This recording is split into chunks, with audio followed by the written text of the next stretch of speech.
Coming up on the Empire Report, police are on the lookout for 3 suspects after another CTR fuel station is defaced with anti-Jean messages. We take a hard look at what this recent outbreak of xenophobic crimes could mean for lasting interspecies peace. Bananas. Have we eaten our last one? As a dangerous blight spreads across the agriculture sectors of the empire, the beloved breakfast fruit may be facing extinction. Original Systems kicks off ACON, their empire-wide arena commander competition. We'll take you to the floor and meet the virtual pilots who are battling for the title of True Arena Commander. All that and more on the next Empire Report at 2200 SET.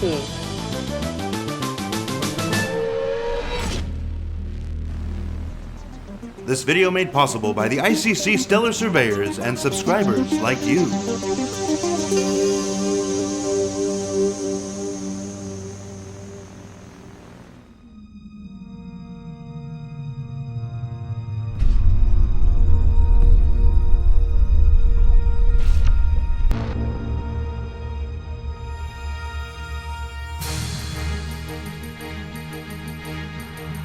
Hey everybody, welcome back to Around the Verse. I'm Sandy Gardner. I'm Ben Lesnick.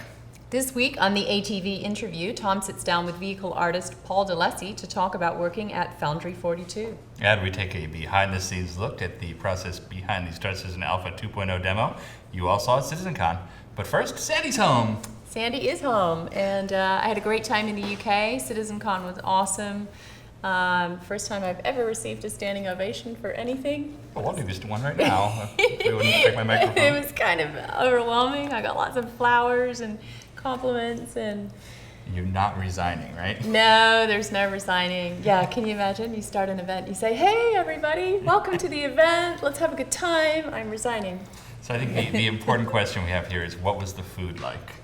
What was the food? I didn't actually get to eat any food. I was so busy that I didn't even see what the food was. I think I maybe had one crumbed shrimp, but yeah, I didn't really get a chance. Big developments on the road to Star Citizen Alpha 2.0. Patch 1.3 is currently available on the PTU. 1.3, it's our stream merge version, so it's a big deal under the hood. We've also added a couple new weapons and so on to the release that you guys can play around with.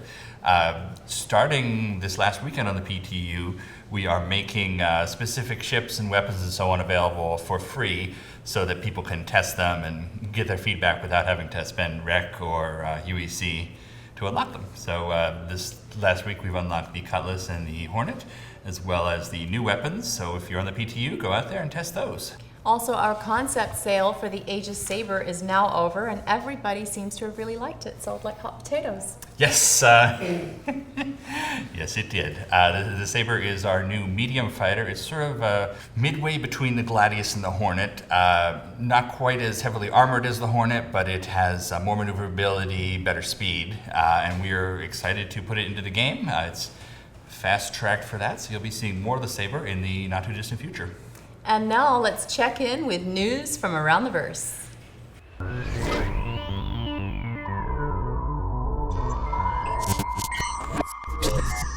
Everyone, welcome back to Southern California and Santa Monica. I am Darian Borlick. Eric Aaron Davis. And we are here with this week's Around the Verse update. So starting on our end, it looks like we just sent out our 1.3.0 PTU. For those of you on there, make sure you please get us your feedback on how some of the combat balancing is. Calix Renault, one of our designers, you may have talked to him on the forums or on the chat rooms. You know, he's pretty, aggressive, very vigilant about the balancing since he's in charge of it. Yeah. So we hope you guys do jump into the PTU, give us your feedback so we can incorporate that into our next build or even our final build for when that goes live. The other thing we're working on, one of the many things we're working on, Gurmuk, just one thing, that's it. Our very talented concept artist, Gurmuk, He's working on the P-72 Archimedes concept. That's very exciting. It's the racer variant of similar to the Merlin, and it's going to be in the Phoenix, Constellation Phoenix. It's looking really, really cool. It's got a couple tricked out features that I would have liked on an old car that I had back in the day. The luxury version of the Merlin, right? It's luxury, but it's racer. Yes. It takes away some of the attack fighter combat modes and adds you more speed. It's all about speed. But yeah, it goes in the luxury version. So very exciting, looking really cool. We can't wait to get that in front of you guys soon. And finally, also on the design end, we've got Mark Abent, who is working on kind of optimizing the radar system, make sure that they can much more, I guess, accurately detect opponents, identify, and I guess singularly give you more tactile feedback on what you're seeing on your radar. Kind of a humorous bug that one of our guys, our AI programmer, Chad, found is that the pilot was occluding the radar. So if you were looking at the ships in a certain direction, the pilot's head was blocking the rest of the ship from being detected by the radar. Yeah. So with Mark working on some of this optimization, we hope to kind of get rid of a lot of these kind of, I don't want to say silly bugs, but just make them more generically streamlined. Yeah. Hopefully make it more effective and much more tactile as you guys look through the radar system. I thought that was a feature. Was that not a feature? The hair? No? Your Okay. hair may block the radar. Hey, that's a feature. I think that's all we got for Santa Monica. So again, I'm Darian Gorlick. I'm Eric Kyron Davis. See you guys later. See ya. Greetings, citizens. Jason Hutchins, Senior Game Producer for Star Citizen here in Austin. I'm with you this week as Jake Ross is on a short and well-deserved vacation. Some of you asked why there are no more Denver updates. Well, IllFonic has wrapped their part of Star Marine, and I'd like to thank them for their hard work. Their part is done. We'll take it from here. I also want to give a shout out to IllFonic because they have some new projects. Click the link below to see their Kickstarter page for Friday the 13th, the game, starring my namesake, Jason. Kickstarter's been very good to us, and I'm excited to see more and more games use crowdfunding to make underserved genres like horror and bring those games to players. Here in Austin, though, the team is finalizing an update to Star Citizen 1.3, which we put up on the Persistent Test Universe last week, and we're updating that again today. In fact, by the time you watch this, we'll probably have updated it even further. Meanwhile, our concept artists here are hard at work on some character clothing lines, props, gizmos, and stuff, which you can get a sneak peek of in the upcoming issue of Jump Point. Our production artists here are working on hairstyles, Million Mile High Club environments, and general lighting. Our designers and animators are working on both player and NPC animations for the next major release, which is Star Citizen 2.0. Work continues on the female locomotion set, which we'll wrap up and start testing in the next weeks. I'm going to get back to work on FPS playtests with QA so I can go shoot some fools in the face now. Thanks for your support, everyone. Take care. Hi, I'm Mike Snowden, the lead VFX artist.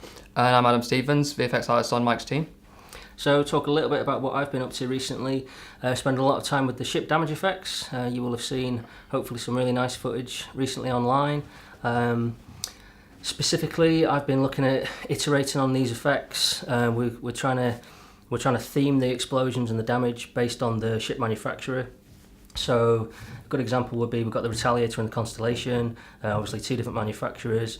One ship's got a very different visual style of explosions versus the other, and it's just trying to kind of get that to kind of work nicely. All the functionality's all the same. We're still kind of working on some aspects of the functionality, but yeah, really that's been kind of taking up my time.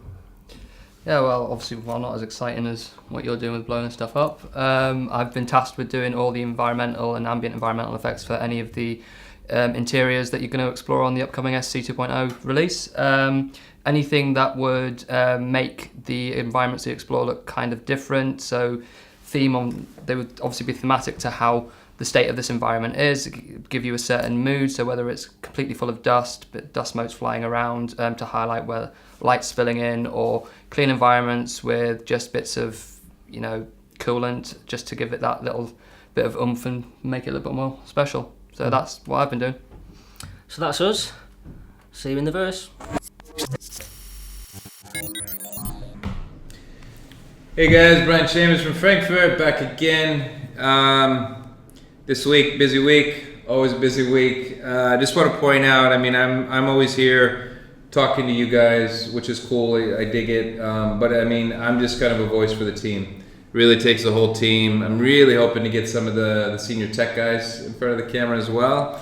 I'm probably going to have to bribe them though. They're all a little camera shy, but you know, I don't want to force them to do it, and I'd rather them code anyways. So on the tech side, a lot of team working on optimizations. That's important. Always keep code clean, keep it, you know, responsive so the rest of the team can work. Ultimately, at the end, that gets back to your guys' hands. So again, things are more responsive, better frame rate. Things are just more efficient. More work on procedural Planet Tech. Not sure when you guys will see that first, but we're making really good progress. Seeing some stuff on the atmospherics that we're working on with that, as far as when you're coming into the planet from far, it's looking really cool. AI's done a bunch of stuff as well. Started supporting the AI code in the zone systems, which is important. Working on extending the AI ship nav so it can dynamically navigate around like space debris and asteroids and stuff.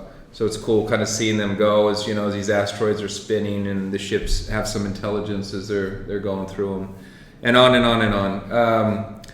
You guys remember Jason Cole? He's been here with me before, lead cinematic animator. I wanted to bring him in to kind of talk a little bit more on CitizenCon and the work you guys saw there with the Bishop's speech. Yeah, really happy with what we delivered, what the teams delivered. Cinematic team did a great job, Hannes and Frank and the other guys.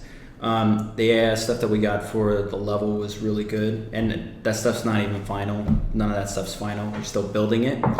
That level is actually like a testing ground basically for all our AI systems and animations and stuff like that. So that's going to keep on growing really fast, especially that level.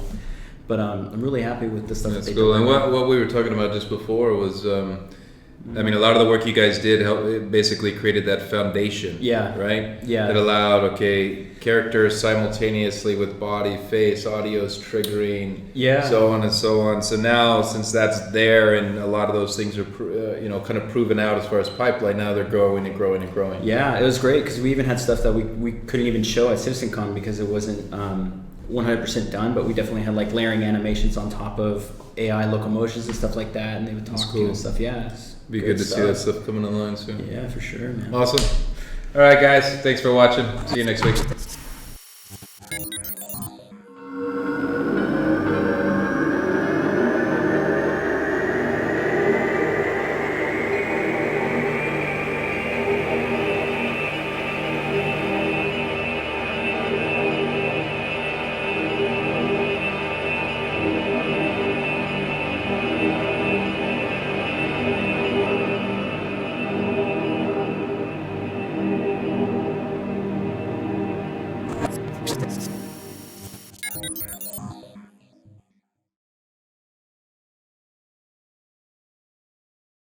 As always, thank you to our studios from around the world for those updates. Now let's head over to our own Thomas Hennessy, who sat down with vehicle artist Paul DeLessie in this week's ATV interview.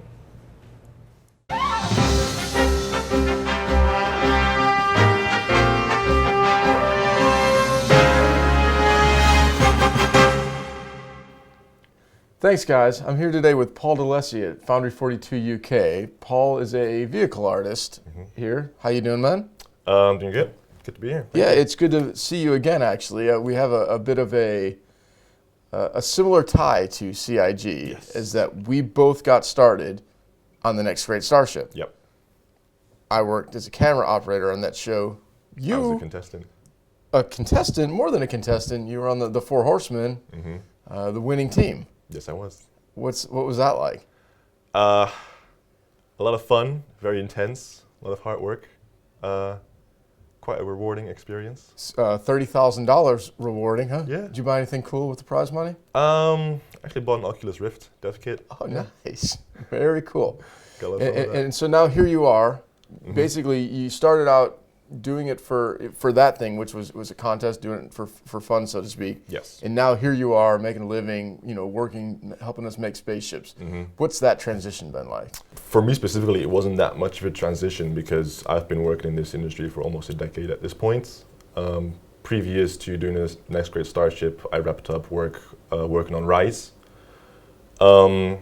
And after that, what happened was me and a friend wanted to do a bit of a collaborating personal project. We decided we wanted to make a spaceship sort of thing. And at the same time, the next great starship popped up. So we figured we might as well do that. And that's it. And the rest is yeah, history. the rest is history. Wow. No, that's super cool, man. So now you've been here for how long? At this point, I've been here for about 6 months. Okay. And what are you working on now? Right now, I'm working on taking the Vanguard to hangar ready. Oh, cool. So, we just had seen some concept work for the Vanguard. Gurmak Racine in Santa Monica had done, and just amazing looking artwork. So can you tell me what that's like, taking a ship from the concept stage, getting it to you, and start making it flyable, hangar ready? In the case of the Vanguard specifically, I was given the 3D concept mesh that Gurmak made. But usually the concept mesh is really built for the sake of making a pretty picture, and it's not built to be able to work in a game environment. So what I'm doing is I'm rebuilding the whole ship from the ground up for the game specifically, so that it can run efficiently in the game. Right. So do you work closely then with the design team at this point as well, in making sure that how we're building it for the engine and how we're building it for the game fits with kind of the design and the gameplay elements? Exactly. There's also, of course, gameplay considerations that may or may not have been taken into account in the concept mesh. Some elements might be swapped around to just make more sense in the game. Just simple placement like the engineering console, where the chair into the turret is going to be, how it's all going to function. The concept's great, it really is, but some things just need to undergo a little bit of redesigning to be functional in the game environment. Right. So the concept is what it says. The concept. It's a starting point, and then we it's not finished until it's in the game. Yes, and exactly. Everything kind of has different. Right. All right. So before I let you go, one last question I want to ask you: what's going on with the Redeemer? The Redeemer is actually in the pipeline to be upgraded properly, because the original Redeemer was made to look good in the video. It's not the greatest, in-game mesh in that sense. So it will get, a makeover at some point, and I'm probably going to be the person that have to do it. Well, you know it best, right? Yes. Right on. Well, thanks for sitting down, talking to me a little bit today. It was really nice to see you again after all this time. This, once again, Paul DeLessie, vehicle artist here at Foundry 42 UK. Glad to be here. Back to you guys.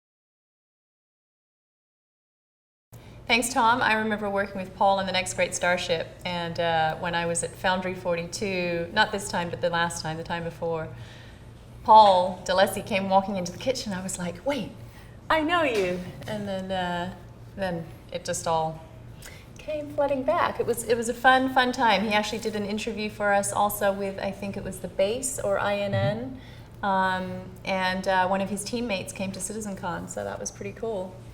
It's pretty cool how TNGS is still bringing us, new employees, and the people who were backers then are working on the game now. It was a success in that way. It was. I actually got an email just today from the guy from Alaska. Do you remember that one? Cryo, I think his team. Yeah, it was a one-man team, and he did like a really interesting gun and also ship. That was an asymmetric ship. Well, you know how we feel about asymmetric ships. Next up, anyone that saw our CitizenCon presentation 2 weeks ago saw the fantastic live demo of our upcoming Star Citizen Alpha 2.0.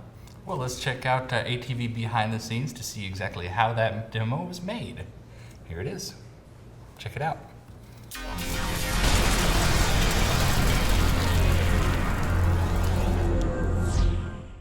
Hi, my name is Ricky Jutley and I work as a project manager here at Foundry 42. My role on Star Citizen Alpha 2.0 was lead producer, and I'm here to talk to you about how we delivered Star Citizen Alpha 2.0 at CitizenCon. When we started thinking about all the things that we want to do for CitizenCon, one of the things that we were thinking is, we're building up all these features, why don't we actually get something together for CitizenCon that's going to be a demo to showcase all the cool stuff that we eventually want to deliver to the backers in their hands and game. Part of that was actually just getting together a lot of Chris's vision and then having that interpret down all the way down to the designers, the artists, global lead artists that is, the coders and necessary kind of leaders of the disciplines that will actually, you know, put that stuff together. Marrying with our kind of content complete dates that we're trying to aim for as well, we were tying in the necessary high-level beats that reach into the demo. And I think my main role is to be able to get those beats together and make sure all the disciplines on a global basis were working towards their unified individual breakdown goals so that we can deliver that demo to the backers on the event. Straight away we were running into the limitations of the editor. The editor is not built to be able to do the huge you know, coordinates that we're working with now. And those were just arbitrarily capped values that they'd put in, that Crytek had put in, because they only expected developers to be making small, well, relatively small maps. So we had to knock all those caps off straight away in order to reach the billion-meter play space we have at the moment. Because we always try and push, get as much in as we can, there's always a risk that you end up breaking things. And we were pushing and pushing so much that, you know, what's going on in your mind is, what if I missed something out? You know, what if one little element in there I forgot to check in, or if I forgot to double check? And, you know, what if one of the guys runs through and there's a bit of collision missing on the floor and then suddenly he's falling through into space, you know? That kind of thing can really affect the demo, a live demo like that. So it's almost like, so going through my mind, it's like hoping that everything's tight and everything works well. Now, there's a fair amount of content in there. The playable area, it's big. Now, one of the main challenges from that is just how do you create that much artwork in a short space of time? I guess one of our biggest challenges when doing any sort of demo like this is the fact that we're dealing with an awful lot of change kind of happening right up until, you know, the demo comes out, that sort of thing. So just trying to, I kind of, when it gets up against it, like what you have with these sort of, you know, like this sort of deliverable, if you like, it becomes, I kind of find myself wearing lots of different hats. So I'm not just being an audio director, I'm also helping out everyone with technical issues of whatever they're doing and that sort of thing. With all this new large rail technology that we've been developing, the way we develop levels is kind of interesting, because we have to create a level and then we export that level to a prefabricated part of the level, which is something like a space station or even just a module of a space station. As a deadline like that looms, you have so many big requests coming where people want staff for like task A, task B, demo run 1, 2, 3, 4, show designers this part of the game, or it's just sort of being able to sit there with the guys and say, right, this is really important. What we need to do is manage our time efficiently. We need to do this, we need to do that. We need to talk to production and just see what we can essentially trim out of doing. In a way, just really efficient time and staff management. You would see me running around the studio, following up issues, trying to make sure that people are working on like the highest priority issues so that we could fix the big bugs, unblock devs so they can carry on working, communicating with other studios to make sure that we get like the handoffs, because we really had contribution from all studios to get that to the place that we wanted it to be. It was a fairly big technical challenge, and that was pretty much our highest goal to achieve. So Art would do their bit, and then I'd have to go in and make sure you could actually EVA through it without getting stuck in pipes, or you know, everything they did looked to the player like it was interactable if it needed to be. We've got dozens and dozens of features that are all in different sort of states, and you know, some of them are very early state, but they're so important to get them into the hands of the community to start getting feedback at an early stage. It was sort of concentrating on making sure that the resources were aiming in this direction, and you know, we were getting the maximum focus we could in order to get you know, a system as far along as we could. Everything you see in this large world map is everything from asteroids to space stations to moons. You know, there's a whole load of content in there. And my guys were responsible for creating all of that. You know, I really wanted to make it feel like a cool place to visit. You know, they've just come from this really brightly lit, kind of quite welcoming environment of the station that you start in, where you spawn. And I wanted them to go to this other station and feel like a little bit threatened, and it's like a really cool place that you'd want to get in and explore as a player. Probably the biggest space station we've ever done so far. So this is going to be the Port Olisar, as you're going to see in the map, and it has many different landing pads and many different interiors. And the real key is getting that so you can fly in your ship, land on the pad, walk in an airlock, and you've got all the interior right there. It was trying to get those elements into it for Saturday, for that release. You know, we had a lot of things kind of cooking in the oven as such. Honestly, like just before it started, I was so nervous. I'd never done anything like this before. I've never really been on stage before, especially in front of so many people. As it was running, I was quite terrified that a ship was never going to come out of quantum travel or quantum travel through a planet. While it was happening, it was panic because I was actually editing slides with Chris probably about 5 minutes before we were due to go on in typical Chris style. But once it got going, it was absolute elation, pride, everything. All seemed to go really well. Everyone's reaction was so positive. It turned out in the end the game was remarkably stable. Considering it was a demo for an event, it was very, very solid. Because I've come mostly from traditional AAA development where you're kind of locked away for years on end, and then all of a sudden, the game comes out and it gets nice feedback and stuff, but to be able to actually show what we're doing in kind of an incremental way like that, and then to get that feedback, it's just a huge boost to what we do, I think. It gives you a certain amount of crazy energy to keep doing what we're doing. When I sat there and watched it with everyone else live, it was almost like you get to appreciate the whole thing and all the work everyone else puts into it as well. Seeing the fans' reaction was amazing. I was like, pride is what I felt. I was stood beside one of the backers and he seemed really pleased with the... It was just exciting to know that we'd done a better job than we had done before. We just wanted it all to go smoothly, which thankfully in the end it did. Do you feel like that everybody's hard work has really been recognised, and it just makes you really, really motivated to now get it out there?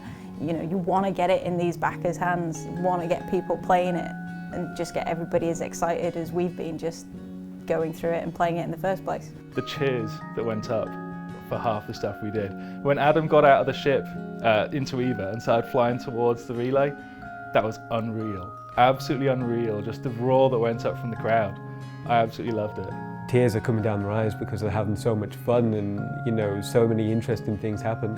And talking to people later on, it was such a positive reaction. It was such a buzz for everyone. They've been killing themselves practically for the sort of couple of weeks run up to it. To get that out there and actually see the results. It was a very uplifting feeling. Been to a lot of events in general, so not just game events and stuff, but that event was very special, and I'll always remember that. Thanks to everyone at Foundry 42 for making that demo possible. Yeah, and it's important to point out, you guys see a lot of the Santa Monica team here, just because that's where our community and marketing happens to be. But we have, 200 plus folks around the world working on Star Citizen at any time. So encourage our other staff to get on camera, because they are a little camera shy, the UK folks and the German folks. So yes. If any of our staff are watching, please become camera friendly. And now it's time for this week's MVP. Ben, the envelope, please.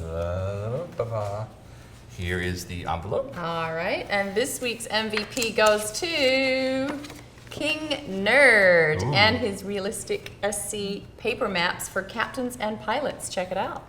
It's the map release on the site has driven us all sorts of traffic, all sorts of people interested in seeing our universe, and people are taking the data we put out there and creating just incredibly cool new things with them, including these 2D maps. Check them out.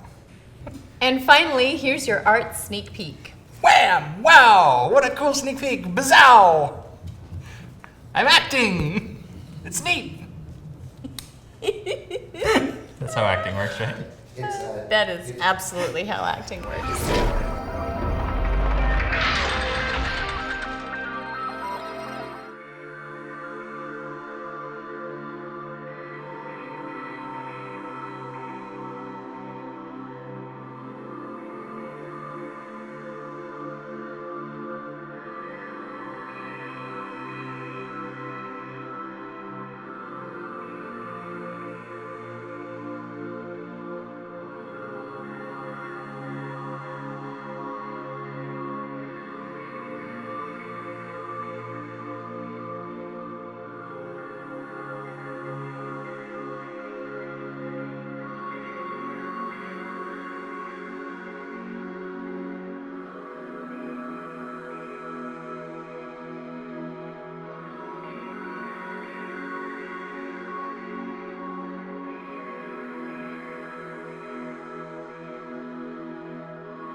Be sure to tune into Reverse the Verse tomorrow at 11 a.m. Pacific on Twitch. We'll be talking about that sneak peek and all other aspects of Star Citizen.